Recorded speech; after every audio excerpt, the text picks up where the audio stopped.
పిల్లలు పేద ప్రజలు తాగే నీళ్లు, ఇది వంట నీళ్లు, ఇది పరిస్థితి. స్నానాలకు తాగండి లేకపోతే లేదని చెప్పి దౌర్జన్యంగా ఇలా మొత్తం కూడా ఈ తెలంగాణ రేవంత్ రెడ్డి ప్రభుత్వం పూర్తిగా పిల్లలను వాళ్ళ ఆరోగ్యాలు గాలికి వదిలేసి ఈ పరిపాలన కొనసాగిస్తుండు. ఆయన వాటి మాత్రం 100 కోట్లు పెట్టి ఫుట్బాల్ ఆడుకుంటూ కూర్చుంటు. కానీ ఇలా పాఠశాలలు హాస్టళ్లలో కస్తూర్బా పాఠశాల ఎల్లారెడ్డి పట్టణంలో పోలీస్ స్టేషన్కి ఎదురున్న దాంట్లో ఈ విధంగా ఉంది పరిస్థితి.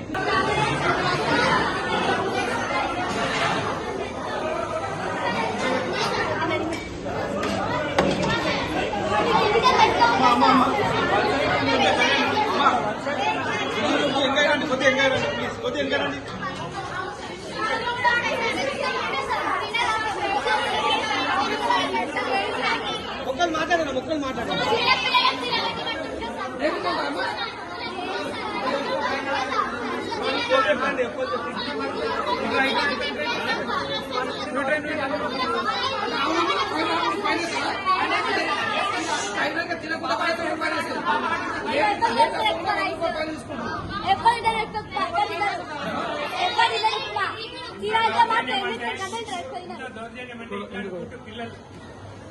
ఇట్లాంటి ఫుడ్ ఇట్లాంటి ఆహారం పిల్లలు తీసుకోకపోతే 50 రూపాయలు ఫైన్ అని చెప్పి ఇక్కడ ఉన్నది.